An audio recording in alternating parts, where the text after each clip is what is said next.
But the real question is, do you always want to pull this fucking thing out of your bag? You don't. It's big. It's ginormous. It's kind of a pain in the ass. So I think a small display that is contextual, whether it's a watch on your face or anywhere else, is definitely part of the future of the mobile ecosystem because of socioeconomics.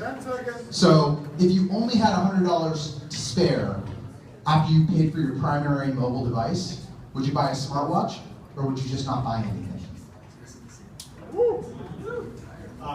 Unless you were retarded, you wouldn't buy anything.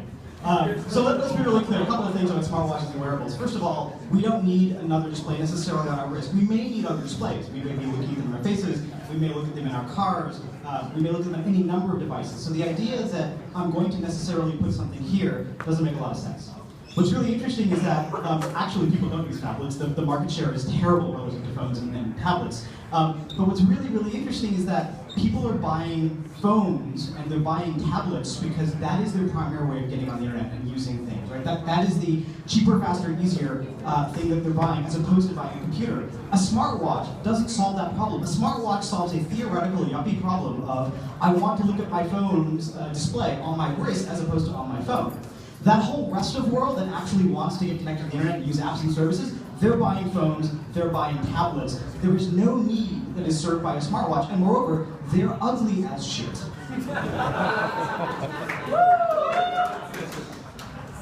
That was very passionate. I appreciate that, and I can't help but to admire your watch while you were talking.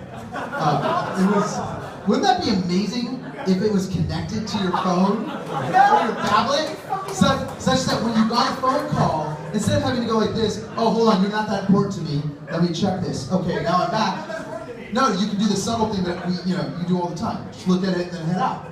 So the reality is, it's a cost economic problem. And to the point that tablets aren't popular, did you guys all know what the topic was? Okay, just making sure that Matt read it out loud. The whole challenge here is, if you don't want to fire up your whole device, what do you need? You need a little window. That window makes a lot of sense. It's something that's casually strapped to your arm, that's significantly cheaper. And that's what the Pebble is doing, that's what a bunch of these things are doing. They're not the right product yet, but we haven't yet seen things like what Apple will do in this space. We haven't yet seen the full realization of the product opportunity. But we do know battery is a problem. Actually, I'm gonna win this Duggan style. So here it is. The question is, are there going to be more watches or are there going to be more tablets? And the watch is a peripheral. It is an accessory to something. It is completely useless without that primary device. And your phone, if that's a device that you have, isn't nice enough to watch big videos and use the web and all sorts of other stuff. So that's why you use a tablet, right? So you're always going to have more phones and more tablets than smartwatches. Even if they didn't suck and they weren't ugly and all this sort of other stuff, it is a peripheral device. It is dependent on that other thing that you'll buy more of, otherwise known as the tablet and the phone.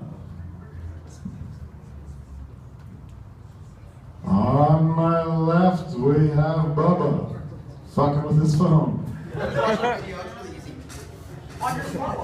On my left, we have Bubba.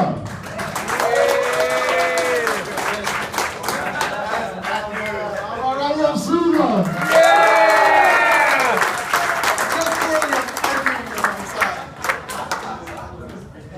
So this is kind of fun. Next up, I've got Dave and Benedict. Dave and Benedict, come on down. Ryan and Benedict, Ryan and Benedict, come on down. Do it. Yeah. That handsome devil. He was in the elevator.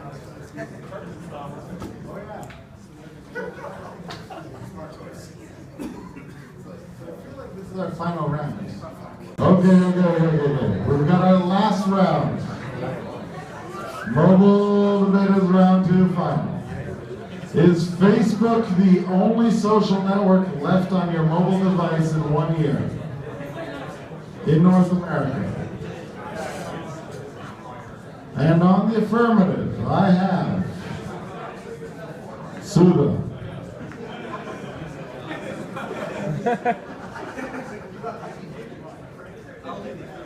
Benedict is the affirmative. 1 minute. Facebook is the only social network left on your phone in 1 year. in the finest debate tradition of arguing for a position that I think is completely wrong. Here goes. So, if we look at the history of social networks, there were dozens, and there were regional champions, and there are people with different approaches, and some of them even had some quite good people working for them. But the network effect of Facebook crushed all of those. On mobile, there are some mitigating things. So, the phone is a social platform, you can use your phone library and address book, but what we're seeing around the world is that Facebook and combined with WhatsApp are crushing all of the local alternatives. And all of the dozens and dozens that grew up are now fading away in poverty. It seems to me that the network effects of having one single platform on your device with fantastically great product execution, launching continuous successful new products, will be the dominant factor that squeezes out of other social networks. Can I just get a round of applause for him for having to argue that patently ridiculous? Yeah. Okay, so I genuinely didn't have the balls to argue that side of it. So, look, Facebook is interesting. They could maybe be the only platform where users spending all of the money they have to buy other companies that have certain valuations. But what's really interesting is that we're discovering that the reason Facebook is buying these companies is that the way we use social networks is changing. We're using them more and more for messaging. Here's what's cool about messaging. Anyone remember AOL Instant Messenger? Yes. MSN Messenger? ICQ? Anyone use any of that shit now? Yes. Yeah. So what happens in messaging is it's really weird. Things go from zero to market dominance really fast, and they fall off a cliff, and something else goes and replaces it. And we're seeing that happen. That's why Facebook bought WhatsApp, right? So ultimately, there are going to be more and more and more social networks. Things like WhatsApp are going to continue to spring up, and you will use them in addition to Facebook. And you may use Facebook options to log into and stuff like that, but they certainly will be different.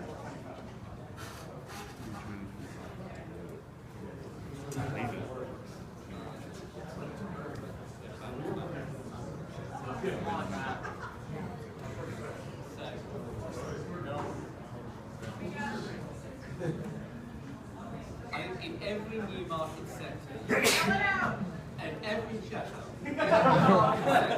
we have a flourishing of dozens and dozens of interesting, eccentric little things like secret or home or paper or what have you, but they all get crushed in the end by the golden network effect of having one platform. And just as it's absolutely certain that Apple is going to get crushed by Android, it is absolutely certain. It seems absolutely certain that a single, incredibly well executed Facebook that has never broken its platform will extend that platform onto mobile and squeeze out the other options. So I use Google search every day. When I'm looking for a book, I use Amazon search. When I'm looking for photographs, I use Flickr search. When I'm looking for apps, I use App Store search, right? So the fact that search is dominant and owned by one company doesn't mean that I don't use other search applications. So I use Facebook as a social graph. I use Twitter as a social. Actually, start with this. For him to be right, Facebook either buys Twitter or Twitter ceases to exist, which neither one is going to happen, right? So you're always going to have multiple networks, and there are always increasingly going to be new companies that spring up that build these cool toys. And whether or not they survive, or whether or not they get acquired, there will be new apps and new social networks that you use for at least some period of time before Facebook does something to them. Ladies and gentlemen, here's the dramatic pause. On my left,